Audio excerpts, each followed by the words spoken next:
Good morning from sunny Irvine, California. Welcome to 2020 Women on Boards, Orange County Conversation on Board Diversity. Most of you are probably local, but I thought I would especially welcome those who are tuning in from out of the area. Definitely a silver lining of having virtual meetings. Now I want to talk to you about two of my favorite words. First is trailblazer. Trailblazer, pioneer, innovator, a person who makes a new track through wild country. It was just 100 years ago that women in America were granted the right to vote, and we exercised that wisely in the past election. Also, almost 100 years ago, the Equal Rights Amendment was first proposed by the National Political Party. 48 years later, it was passed by the US Senate and sent to states for ratification. But to become a law, it has to be ratified in 38 states within seven years. It took till January of this year for the 38th state to ratify the amendment. There's still work to do for gender equality to finally be written into the US Constitution, but we're so close, closer than ever before. Perhaps in 2021? In 2018, California became the first state in the nation to pass a law mandating public companies headquartered here to increase the number of women on boards by 2021 from 2 to 3, depending on the size of the board. In 2020, majority voted for the first female vice president of the United States, Kamala Harris. A woman in the second highest government position took just 244 years since the founding of this country.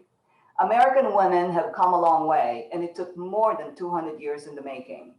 We are positive that the 2020 Women on Boards leading the way, and with your help, we are certain it will not take us long to achieve parity in the boardroom. You are all trailblazers because you took the time today to support increasing the number of women on corporate boards. My second favorite word is gratitude. It means being thankful, readiness to show appreciation for and to return kindness. Last year, when we launched this event in Orange County, I invoked this African proverb in my closing remarks. If you want to go fast, go alone. If you want to go far, go together. Leaders are only as good as their teams. I am most thankful for the passionate women who make up our Orange County Leadership Committee. You've seen their photos during the walk-in slide presentation and on the event website. Remember their names and faces because they have persevered to bring you this event today in the middle of this unusually trying environment. Let's all give them a round of virtual applause. Yay! Behind every successful man is a woman. But let me restate that so it is more relevant for why we are gathered here today. Behind every successful woman is another successful woman. My co-chair, Jessica Ferrante, is ferocious and tenacious in getting things done.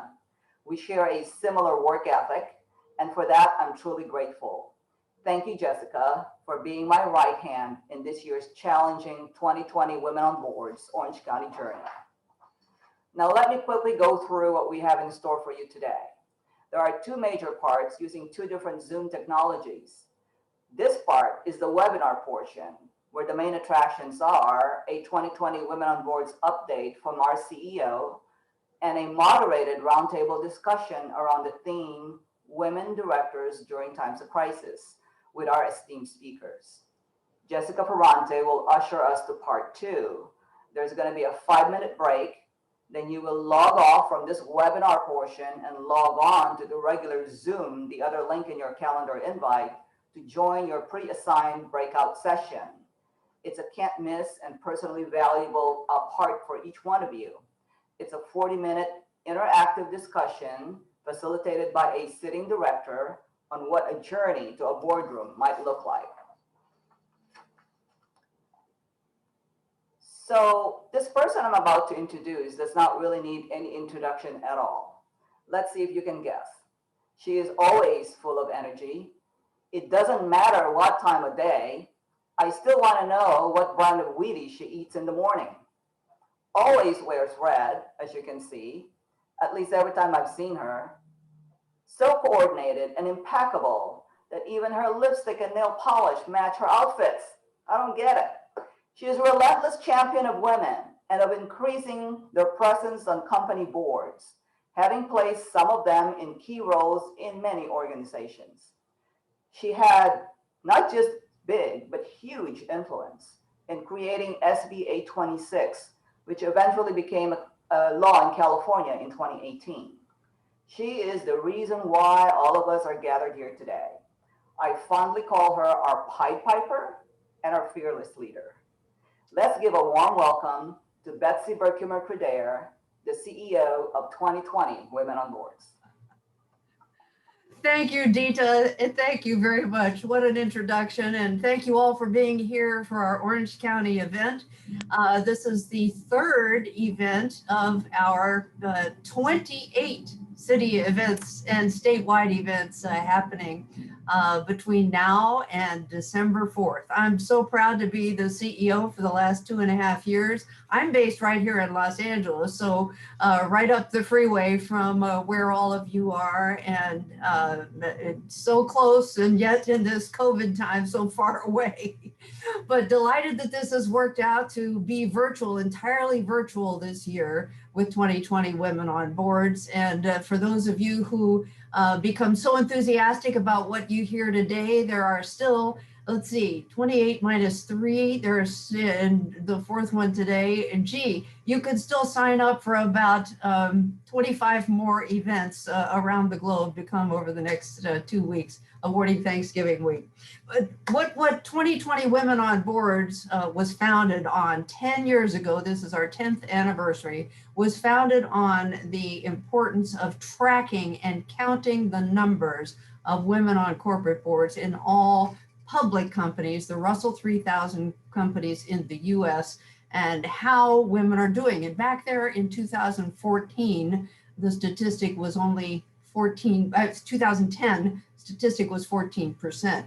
Today, we made it to 22.6% nationwide of all the board seats in the Russell 3000 being held by women. So let's share with you some of our latest research, and this is what we use to advocate and to educate women about how to get themselves, and how all of you should be thinking about getting yourself on a corporate board, especially this year.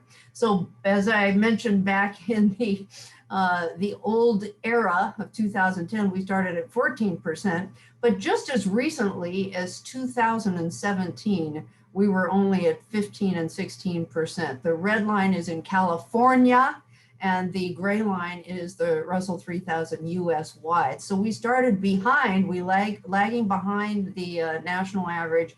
And then about halfway through 2018, we crossed over the national average. And now today in 2020, our research shows that we have made it to almost 25%. I mean, I'd round it up, wouldn't you? 24.7% of the Russell 3000 board seats in the US are held by women. And we still have a long way to go, but we're pretty proud that we just, elevated from almost 9 points in 4 years here in California. That's quite significant. Next slide, please, Kat.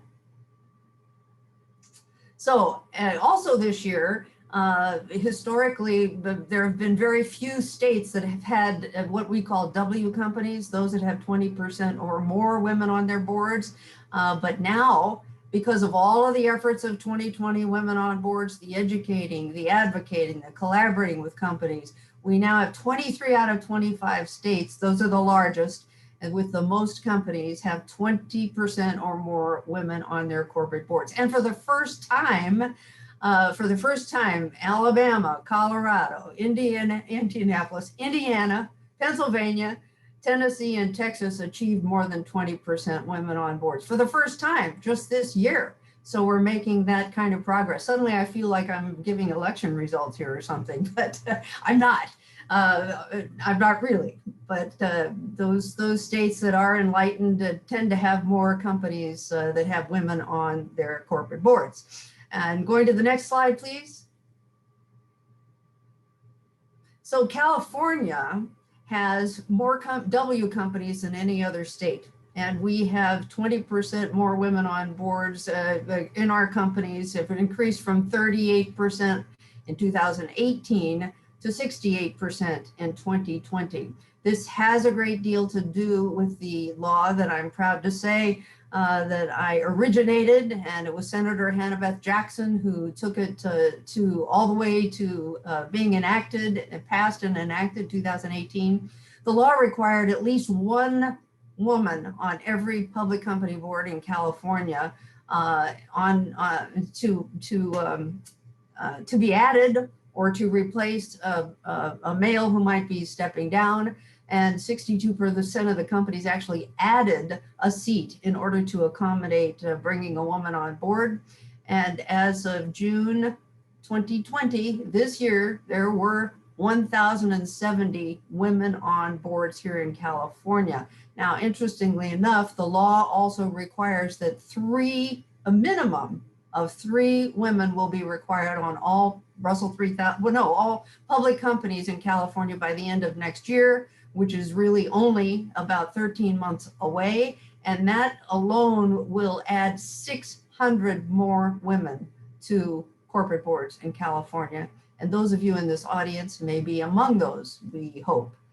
So next slide.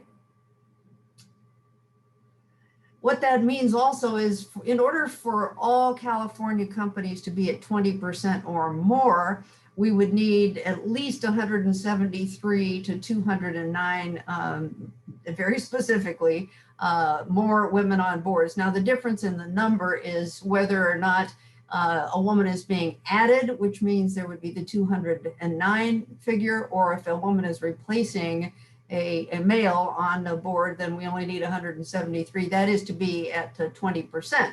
But we still, certainly with the requirement of having 600 more women on boards during this next year, we're going to far surpass this number here in California.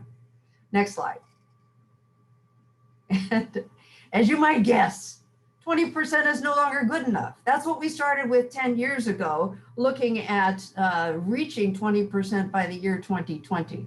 Well, we're not satisfied with that now. And as we change over to the year 2021, our total brand, our total mission is going to change as well.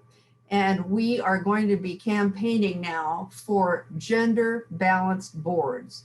Gender balance means, yes, close to parity, but in some companies that have odd number of members on their boards, it might mean they have 9 members or they have 13 members, and you can't cut it 50-50 exactly, but gender balance would mean at least one more or one less woman, one more than half or one less than half.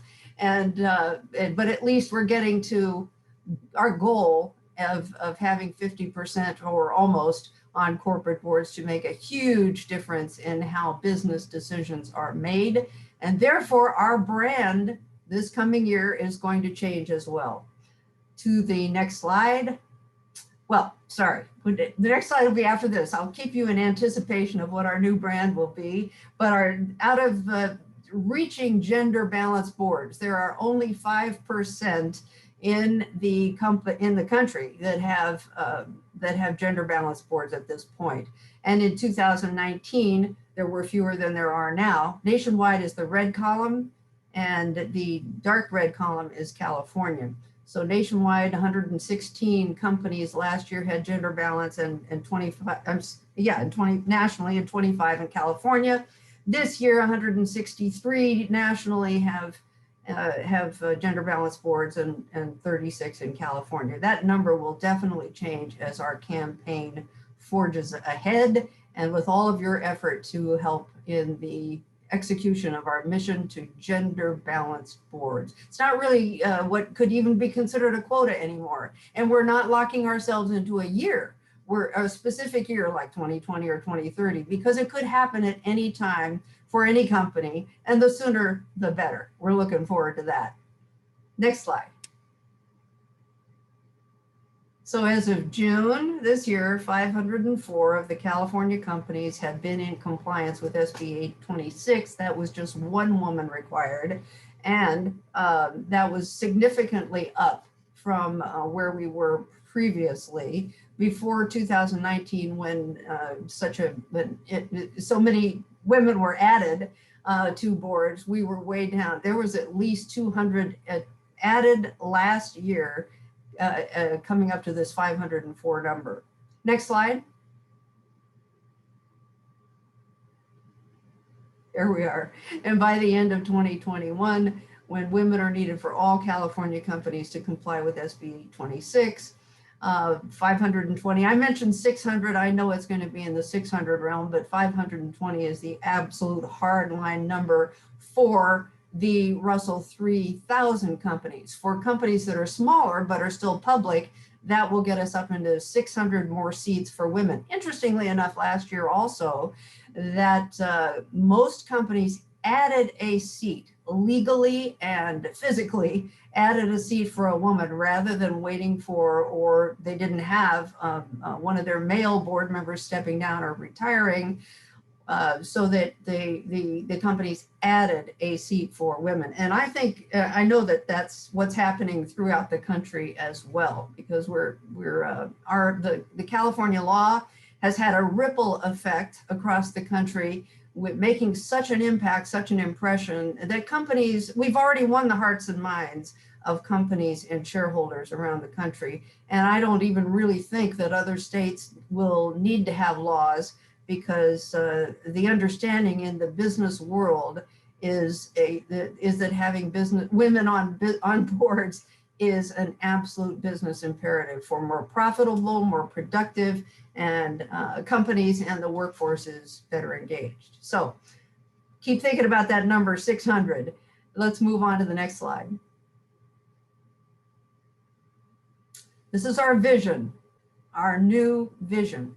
All public companies will be gender balanced, with women holding half of the board seats, plus or minus, and our name will change from 2020 Women on Boards to 50/50 Women on Boards. And I would love to hear virtual applause from all of you, or pretend I'm hearing it, for this brand new, brave new world that we'll be going into as 50/50 Women on Boards.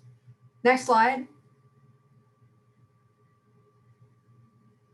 We will continue, as you know, to educate, collaborate, advocate for more women on boards.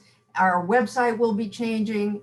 All of our materials will be changing, but our colors will not. We're going to stay red and black and keep wearing the flag, so that I hope all of you will have your red jackets before the end of next year. We're going to have new merchandise on our website too, 50/50 Women on Boards. We're going to have scarves and cups, and gee, I just thought about it. Let's have red jackets as well. I didn't think of that before. Next slide. So, oh, I did want to announce, yes, many of you have participated in our very popular Get On Board workshops. We're going to continue those all next year, and we'll be resuming in February. We had a great summer, and we had an Orange County Get On Board workshop. Many of you were involved, and it was terrific. So we're going to offer throughout the country all next year, not just during the summer as we did this year. And one more new program. Next slide. Our newest program is going to be called Path to the Boardroom, and this is going to be for women in their mid-level careers. So they're their mid-careers, in other words, so that they're not necessarily at the senior level where they're board ready or about to step onto boards if they only knew what they learned in the Get On Board workshop. That's more for the senior level women, but there are many hundreds and thousands of women who are at their mid-career and need to know what we all know about networking, about talking and developing their experience to get on boards and to be seen and remembered as potential candidates. So this is what we're going to start in the first quarter of 2021. We've had great feedback about this, that people are very excited. A lot of women always tell me, gee, if they're in their 50s or 60s, and they say, gee, if I'd only known what I needed to know now 30 years ago, I would be able to develop the pathway with the ultimate goal to get on a corporate board and succeed in that strategic planning. So this is what we're going to help you do. Lastly, last slide. There we are. For more information, want you all to be reminded of what our website is, 2020 Women on Boards. And please share information about today and about our other events and all we're doing on your social media. And if any of you are interested in buying my book, I'll have that on the website too. This is, of course, what you might already know about the board game. I wrote a couple of books, helps people a lot with all of the basics. So thank you, Dita. Thank you, Orange County. Thank you for such a great event today. I'm delighted to be here and wish you all the best of luck. You're going to learn a lot in your breakout sessions, so don't go away for sure. Bye-bye. Thank you so much, Betsy, for all that information. Now I'm supposed to introduce our panel of speakers. So let me start with Liz Williams. Liz and Drybar should be every woman's best friend. Named CEO of Drybar Holdings LLC in June 2020, a holding company operating 27 companies with $38 million in annual revenues. Liz is Drybar's first female CEO, overseeing 140 plus retail shops. She will help usher in a new era for the brand and expand upon the vision both in the US and internationally as they reopen in the COVID era. Before Drybar, she recently served as president of Taco Bell International with responsibility for brand strategy, growth, and performance of the business across 30 countries, opening new markets and entering in strategic partnerships. Young Brands, Inc. has had 4 women out of 12 member board, or 33%. Gary Ridge is our next speaker. Gary is the chairman of the board and CEO of WD-40 Company. There you go, Gary. We thought we lost you there. He's been in the company for over 33 years. In 1999, WD-40 was a quarter of the size of it is today, and 100% of the business was in the US. So he had a dream of taking the little blue and yellow can around the world. And today, WD-40 is a $3.6 billion company. Did you know that WD-40 was first used by the military in the 50s to clean up Atlas missile parts? Wow. Today, I think every household has one, right? It's used by people everywhere to clean up virtually everything in need of a shine. Gary is passionate about people, culture, and values. I like to say that Gary has walked the talk even before diversity and inclusion became a household term in corporate America.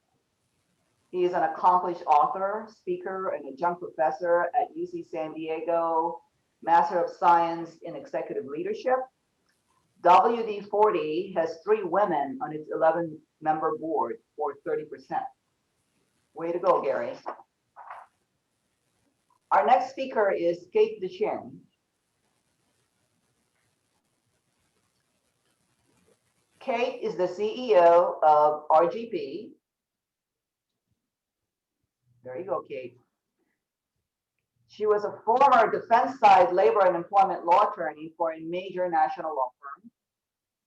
RGP is a global consulting firm that specializes in solving today's most pressing business problems by leveraging human connection and collaboration to deliver practical solutions and more impactful results to help their clients succeed. In addition to running a $400 million public company, Kate is an ardent supporter of the community where she lives and works. For 19 years, she presided over the board of directors at Human Options and is on the board of California Minority Council Program. RGP has 4 women in its 11-member board of directors. 40%. Congratulations, Kate. Arnie Pinkston.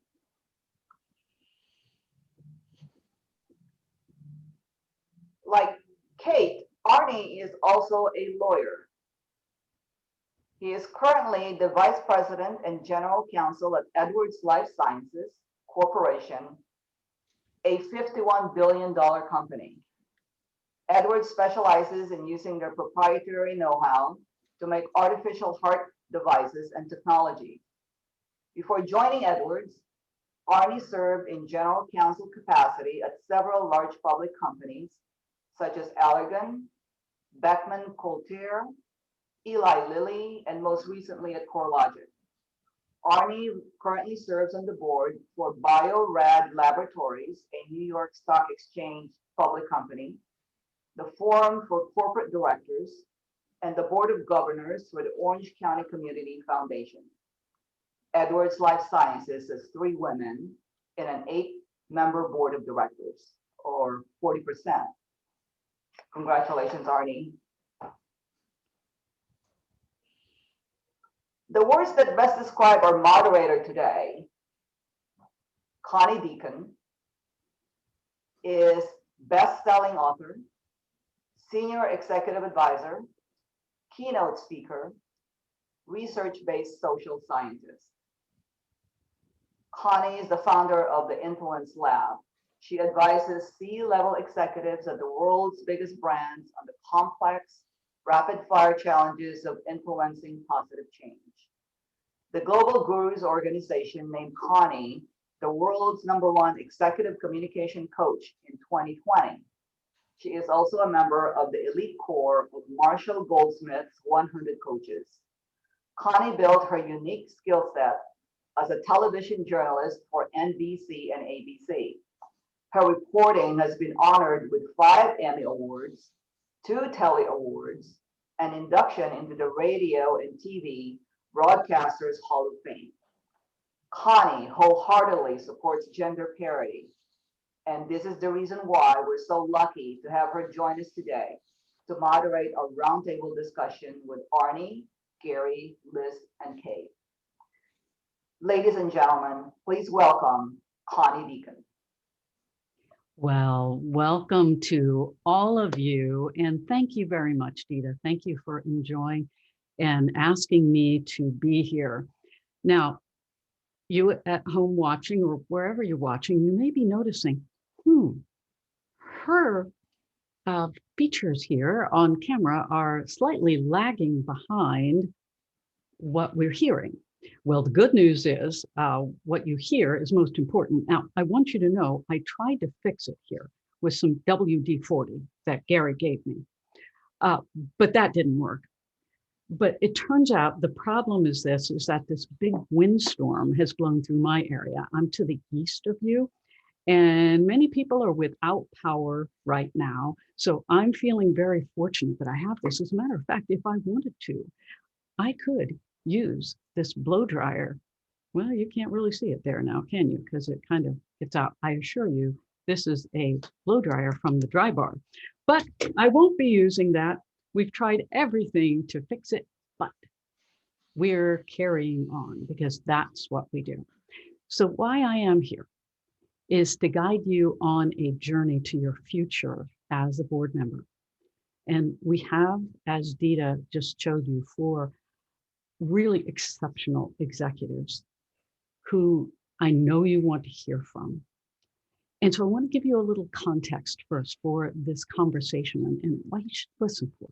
So my life's work is to help C-suite leaders influence positive change through multiple stakeholders, whether that's their board of directors, through employees, leadership teams, analysts, the public.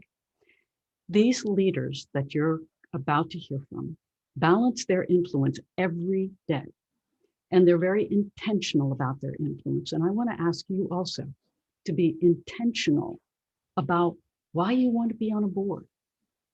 Is it for the prestige? Is it for the pay? Is it to make a contribution? Is it all 3? And if you'll think about that as we weave through this conversation today, they're going to help you be prepared to influence your future. So let's get underway with this. Of course, we have Liz, we have Gary, Arnie, and Kate. So welcome to all 4 of you. I want to start with one question, And why don't we start with Liz on this? Liz, can you give us a quick sketch on how you got your very first corporate board position? And is that Stitch Fix? Is Stitch Fix your first? Yes, Connie. Thank you for having me. And yes, Stitch Fix was my first and really my only public board experience at this point, but it's been great. Actually, so many years ago, I decided I was wanting to pursue being part of a board. And I went and did the Kellogg Women's Director Program. And it was just a fabulous program. And I know a lot of universities have these types of programs. I went to Kellogg, so it was a good fit. And I remember going to Brian Nickel, who I worked for at the time, who's now the leader at the CEO at Chipotle. And I made a whole business case to Brian as to why I needed support from Yum for me to do this. And Brian was just such a fantastic supporter and mentor, and he endorsed me in doing that. And then he helped me as I got on my way in joining a board. And so we can talk more about it, but lots of networking, lots of just exploration, and eventually ended up on the Stitch Fix board. Excellent. Let's move to Gary. Gary, what was your first board and what was that experience like to get on it? Thank you. Nice to be with you here today. My first board was WD-40 Company. When I became CEO back in 1997, I was elected to the board of the company. As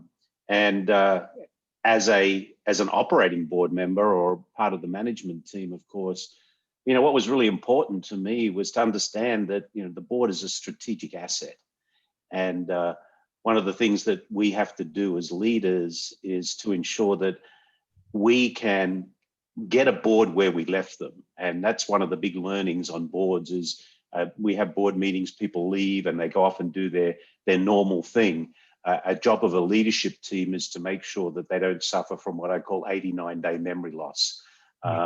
So keeping them informed and keeping them up to date and being transparent is very important.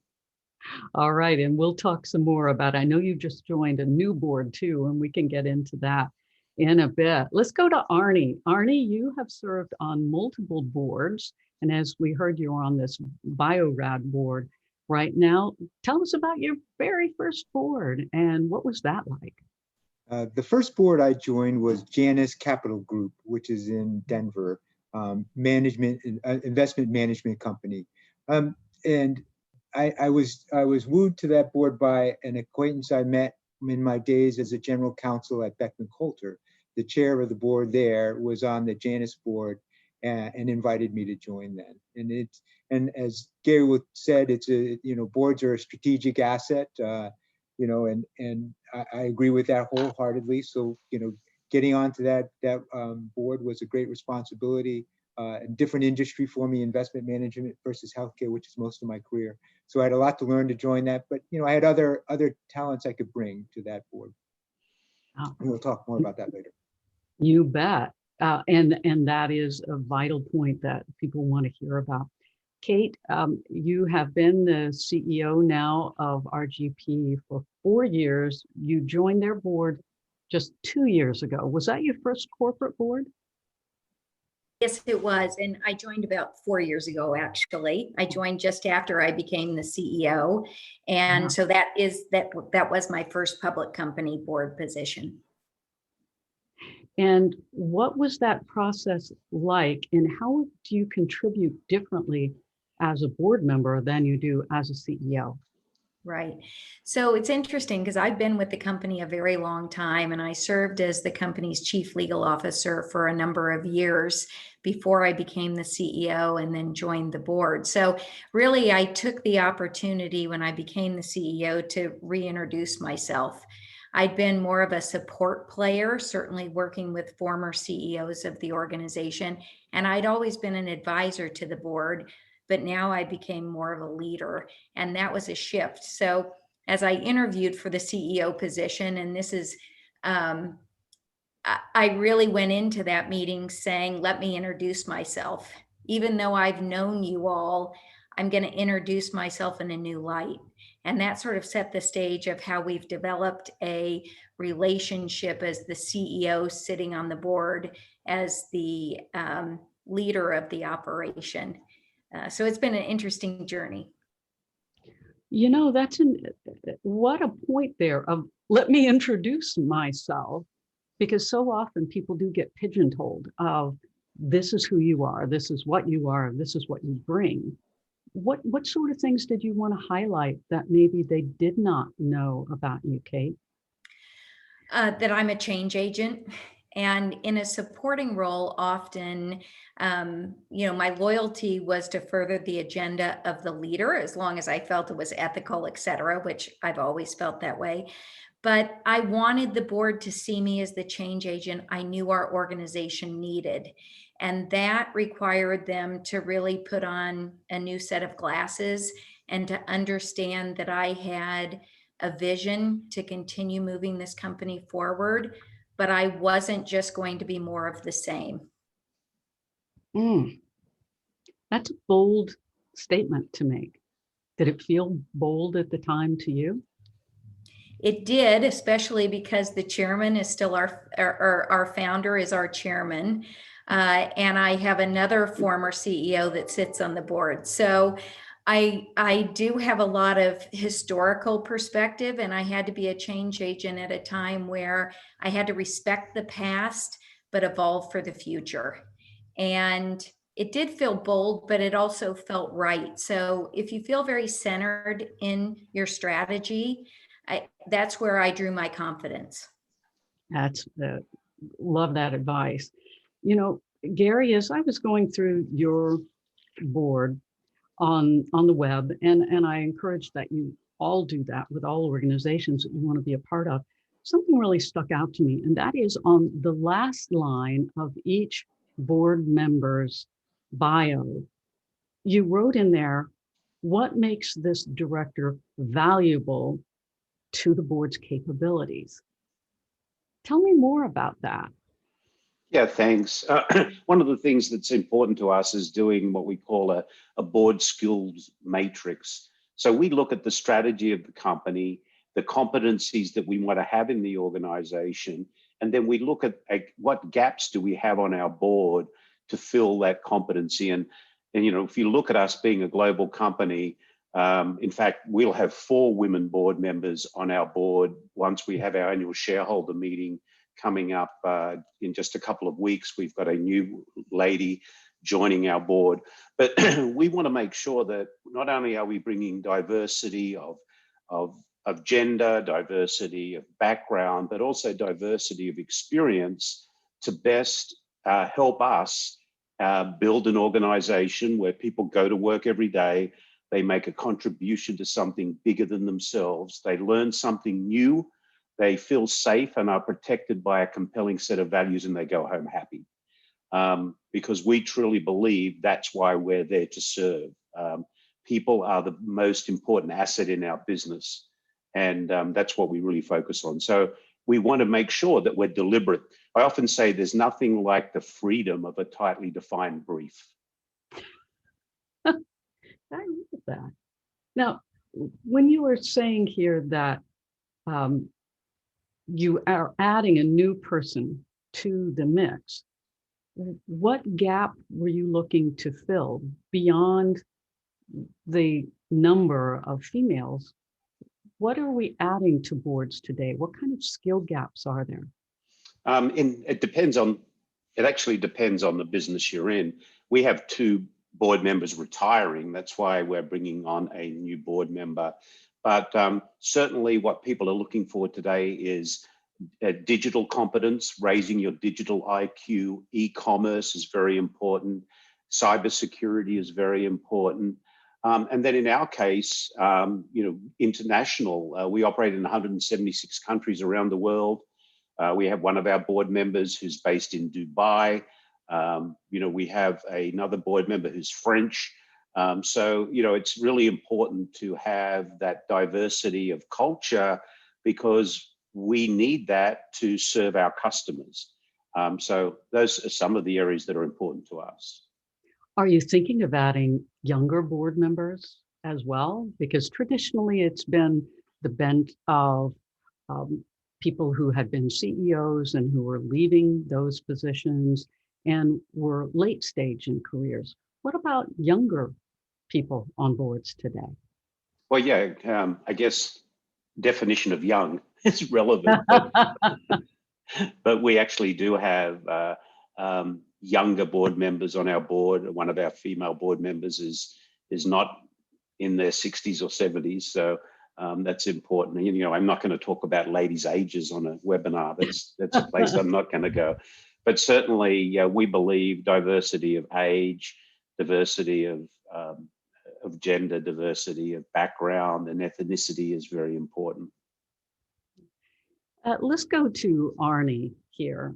Arnie, you have served on boards, but you've also built a lot of businesses, not just in the legal field, but also to really help deliver value in businesses. How did you learn to effectively communicate what you could bring to a board? You know, like many in the legal and other professional or advising services, I advised boards for a number of years before I got on them, right? So I took my professional skills as a lawyer to the boardroom and would be advising boards there. And there, you know, as Gary had mentioned earlier, these, you know, boards are strategic assets. They're there to provide value to a company. And then if you think about the company is there to deliver valuable products and services to society, and then deliver economic activity, valuable economic activity to the community as well. And so really when I thought about, you know, the company is trying to contribute value, the board is trying to enable that by contributing value themselves. And my job is to see what can I do to add value to the company and to the board in its ability to deliver those valuable products and services to the world. So, you know, it's about doing your job well, being a professional, and then learning what the others on the team are about. You know, it's important to think of a board as a team. You know, we're trying to get a balanced set of experiences and talents around the table to contribute to that corporation. And then each corporation is different. So, you know, what WD-40 needs is pretty different from what Edwards Life Sciences needs, or, you know, Resources Global need.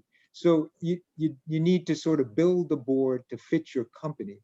And you, as you're trying to think about getting on boards, you have to sort of think about what it is, what kinds of companies are you best able to contribute to? What industries are you more knowledgeable in? Where are your skills going to be more impactful? So for a lawyer, that's probably more of a regulated industry where I can add more value, as opposed to a consumer business, which might have more marketing things. And investment management, you might want some more, you know, business development types and things like that, investment types. So, you know, it's partly knowing where I fit and trying to be, you know, I guess, strategic about that. Yeah, that's great.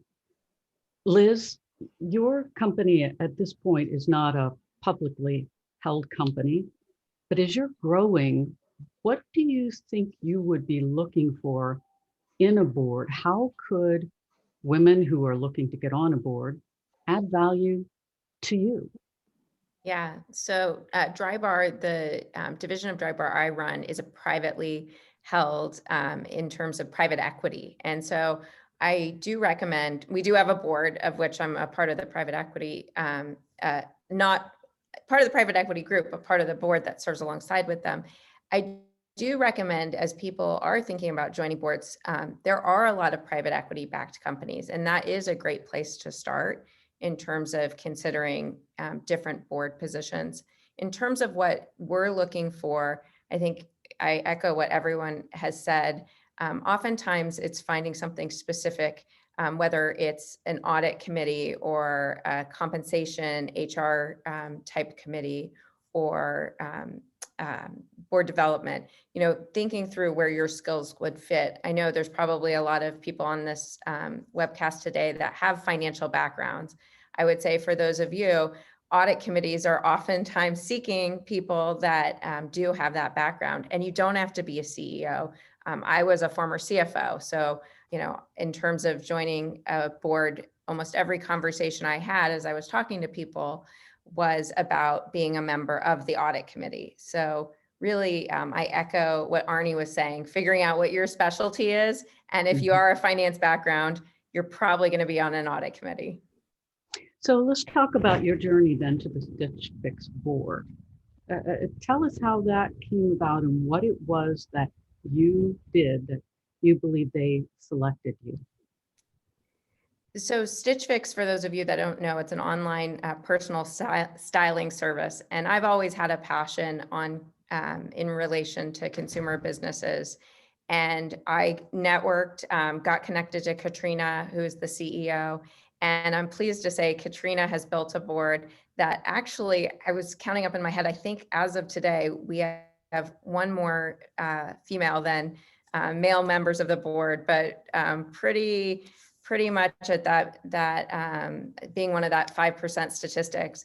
But in terms of working with other board members, some of it is the fit. It's how you work with them. It's also the philosophy in terms of, having a very aligned philosophy on, nose in, fingers out. Whereas there are other boards that are playing a more active role. We could have a whole debate on if they should, but I think, having those conversations was definitely important. And then there was also someone on the Stitch Fix board who was leading the audit committee, Sharon McCollum, who serves on many other boards. And Sharon really offered to take me under her wing and offered to say, I know you haven't been on a board, I know you haven't been on an audit committee. I'll really help you in, learning the ropes of being on an audit committee. And so that was something that was really appealing to me. And so, as a board member now, I'm anxious to be able to give that back.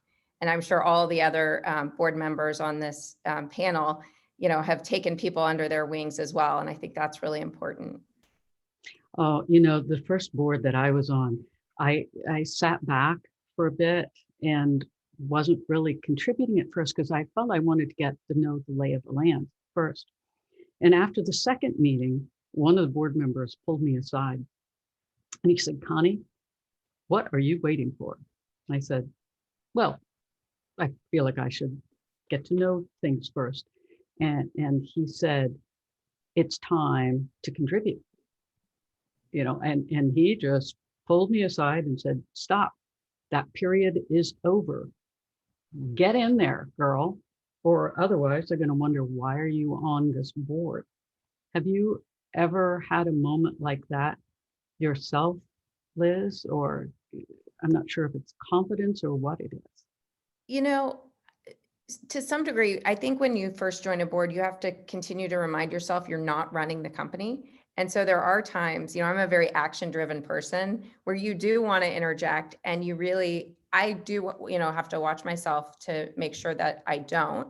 But I really have been thoughtful and strategic on where I can add value. And it's the type of thing where whenever I do see, something very important, I prioritize those thoughts. But then also when I'm asked to work on something specific, I, really put my all into it. And, so I think it is that, finding that balance, but it's a balance. Yeah, and you've been there. Kate, let's go to you on first influencing yourself that you should be there, because you were in an interesting position where an emergency succession plan is how you were swooped into the CEO position.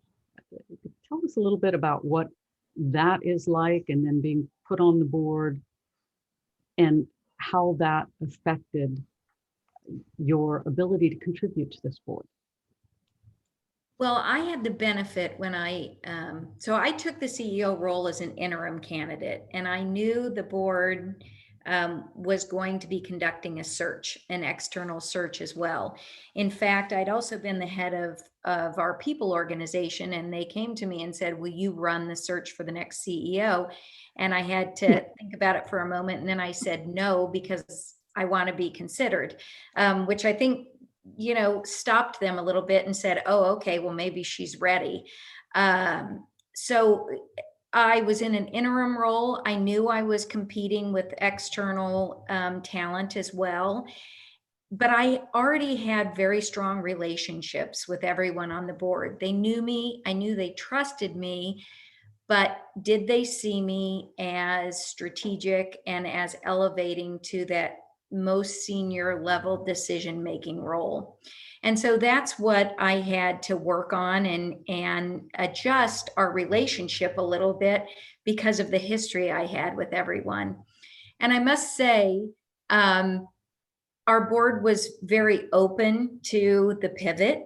I think they asked me great questions and then gave me their support. And that really hasn't changed. So I think what's hard about the issues that we're talking about here on bringing more women onto boards, board refreshment is one of the hardest things. It's something that I'm working on now at RGP. And it's not because boards don't have good intent. It's just refreshment is hard. People tend to like the boards they sit on. If you've done it right, it's a very collegial group. And so really you have to be a change agent as either the chair of the board or the CEO in order to drive these initiatives forward. And so I'm still developing my feet in that regard in pushing for refreshment and encouraging both our chairman and the head of our nominating and governance committee to keep evolving what we need. Because as Gary and Arnie and Liz all said, the kind of skills you need, and I love that you asked the question, Connie, about demographic as well, because we have to prepare for what's next, all of our organizations, no matter what industry we're in. And so continuing to push that agenda, I think, is something very important for all of us. Do you have tenure limits in your board? We don't have tenure limits, but we do have a recommended retirement age. Okay. And it seems younger and younger now that I'm getting older and older, but it's 72. And, it's the balance between great judgment from people who've been in lots of different business experiences and also needing to understand that we all need digital natives to play a bigger role because that's where the workforce is going. So, I think many boards will face these challenges. Tomorrow belongs to those who see it coming. So with that, Gary, I'd like to ask, what do you see coming in the boards of the next 5 years? Well, I think one of the things that COVID, I hope, has shown leaders and board members is the importance of people. And I know that as we've gone through COVID and we've been drawing down on what I call our cultural equity, that culture in an organization is really showing up to be so important. So I think boards should be paying more attention to the culture of an organization, to the engagement of their employees in the organization. I really wish that they mandate that we had to actually disclose employee engagement, because I think that would really go a long way. So I think boards have to be more engaged around culture, certainly around ESG, which is certainly a big part of what's being reported now. With transparency comes attention. And then depending on the organization, again, digital, raising your digital IQ.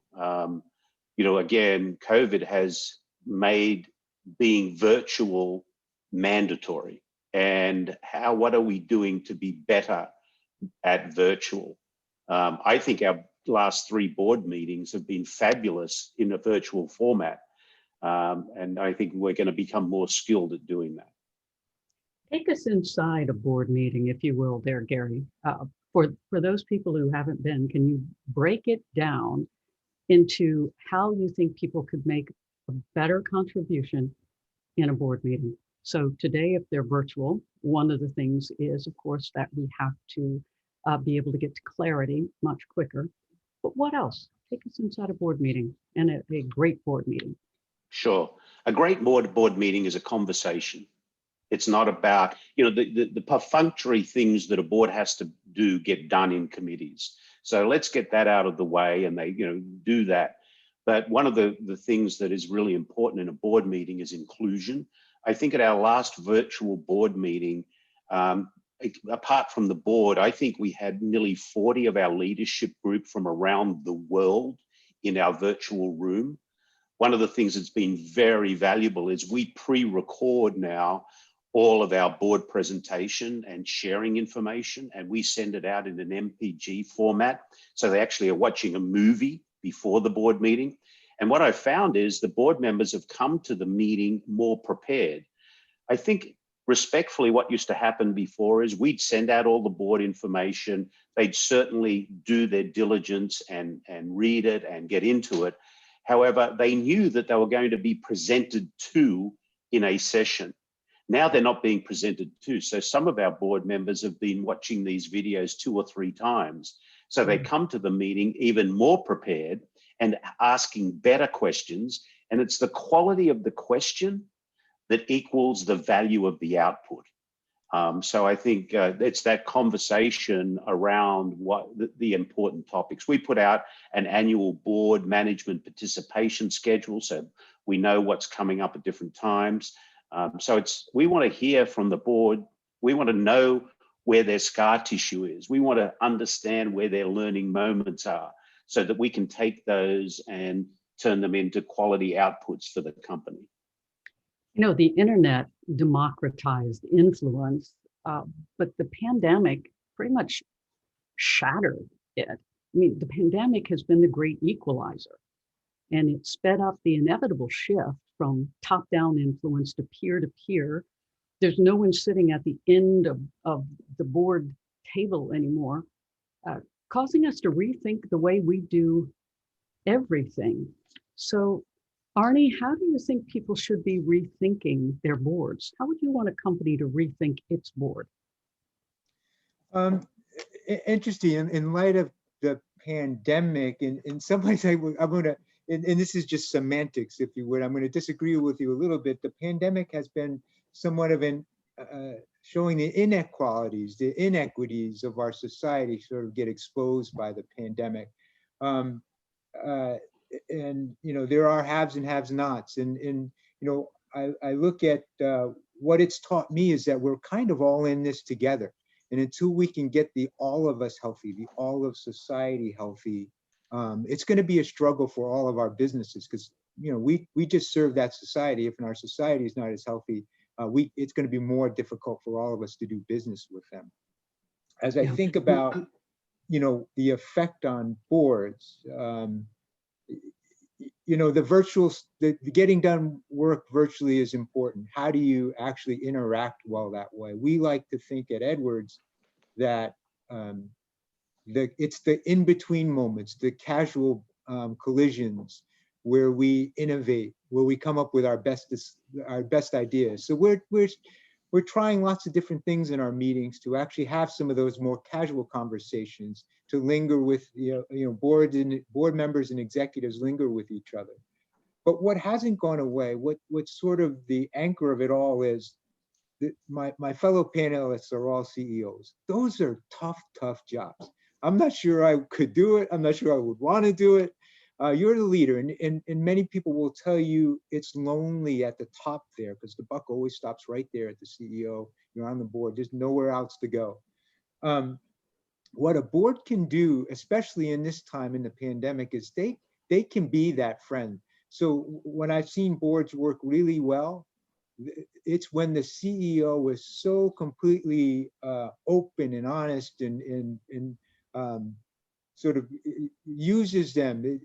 It's not that they're no longer lonely, because they share everything with their board, and that's the conversation can then happen between those very diverse, experienced experts from so many different fields that impact on that CEO's business, and they can have that conversation and really get to the nub of the issues, maybe innovate a little bit, maybe come up with a new idea in that conversation. So, the pandemic's influencing that, but it still can be done virtually. Oh, yeah. Your fellow panelists are all smiling, saying, he gets me. He really, really gets me. But I'm not going to be you. But I don't want to be you. But you know, as Kate, I have read before, says you have to change your mentality when you become a CEO from being a doer into a person of influence, and that it's on you. You know, you're absolutely right about inequality, but leadership influence, I believe, it equalized in that being at the top of the chain no longer makes you, gives you the ability to influence other people as much as people are influencing each other. And we've seen that from social media. This is not a panel about that. We won't go there. Do you think if women had been on, more women had been on boards prior to COVID, that the conditions would have been any different? Gary, this is for you. I really don't know. You know, if we talk about our board, as I said, you know, we've had 3, soon 4 women on our board. I think one of the just getting back, it made me think of something. One of the great board ways a board member acts is, instead of saying, this is what you should do, they should ask, have you ever thought of? And I think having had a number of women on my board for many years, they tend to ask more, have you ever thought of, than this is what you should do.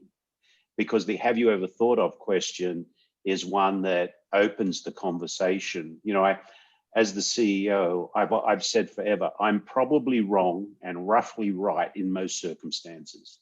And the job of a board is to stop a CEO going where he doesn't want to go or she doesn't want to go.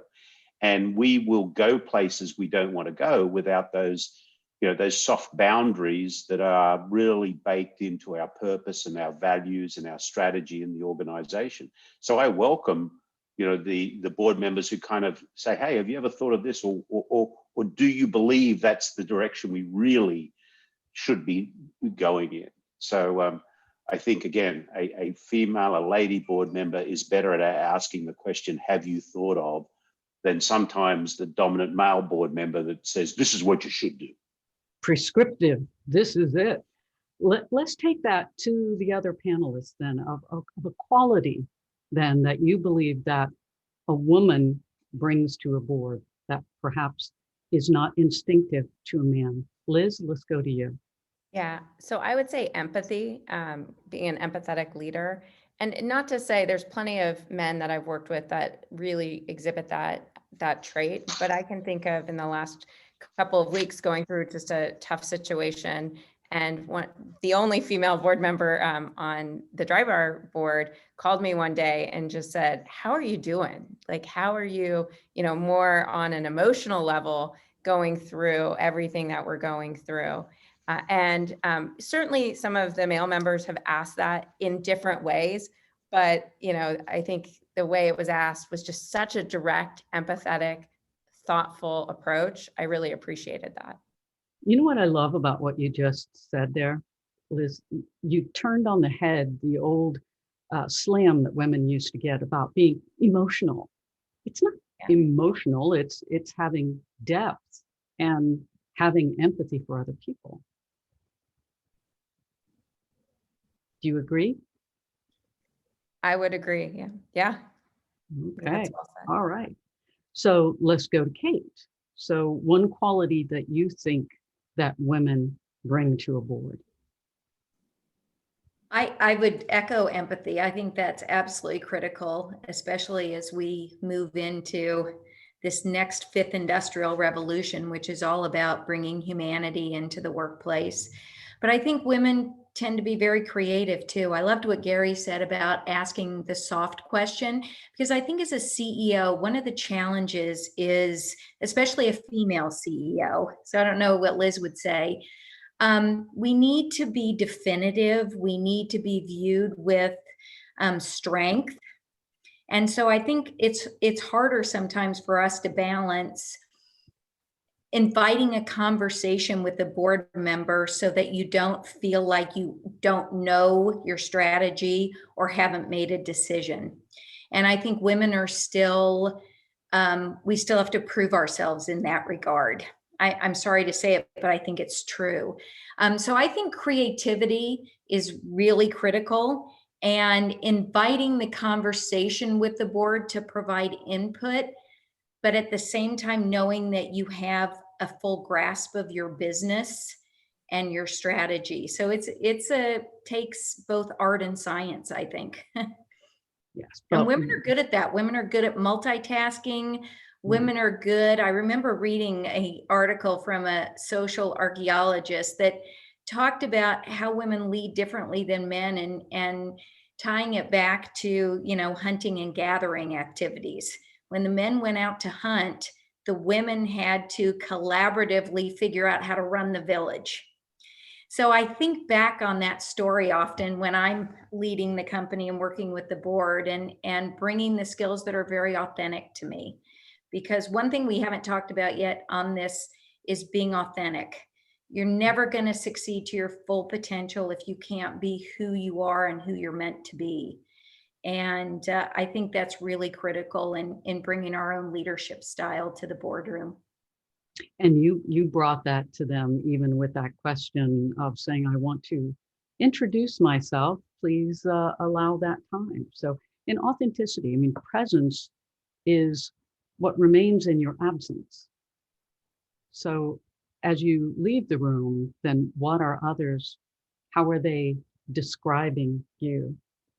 And speaking of description, Arnie, if you will add to this, then the quality that you think a woman can bring to a board. We have so many women watching. What other quality?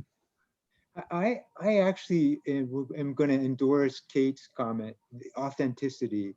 You have to bring your best you.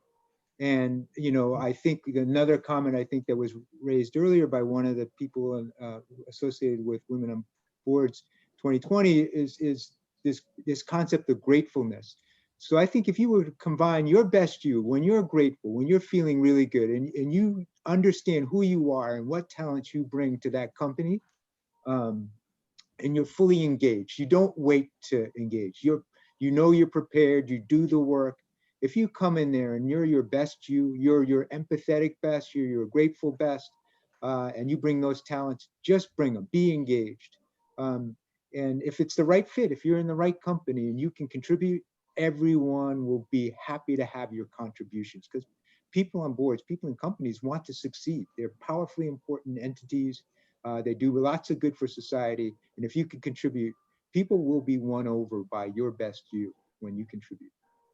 And Arnie, we're going to let that be the last word, because the word contribution is the secret sauce here. How can you make a contribution? What is it that you want to influence? Whom do you want to influence? Use all that you have been hearing from these esteemed members, from Liz Williams, from Gary Ridge, from Arnie Pinkston, Kate Duchesne. Thank you so much, panelists, for sharing not only your knowledge, but most importantly, your wisdom, and being so open about that. Want to thank you in the audience as well. I know you've been making comments as we went, but I want you to know this is just a start, because next you're going to speak directly with a board member as you chart your specific pathway to a board. Very interactive time coming. So for that, I'm going to toss it to the co-chair, Jessica Ferrante. Thank you very much, Connie Deacon, for your excellent contribution moderating what we can all agree was a stellar panel. As co-chair of 2020 Women on Boards Orange County, I would like to extend our sincere appreciation to our all-star panel, Kate Duchesne, Arnie Pinkston, Gary Ridge, and Liz Williams. If we could just give a quick applause to everyone. Hooray! Thank you so much. We really, really appreciate your insight. Thank you for sharing your time, your expertise, your journeys. There was so much good stuff there, and I hope everyone was taking notes. I know I was. Thank you for helping to enrich the future prospects of our community that we are building here.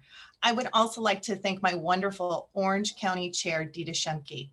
She has been such a fearless leader of our group, and she has worked hand in hand with me throughout this tumultuous 2020 year to make this event possible as we pivoted from our traditional in-person luncheon to this virtual format.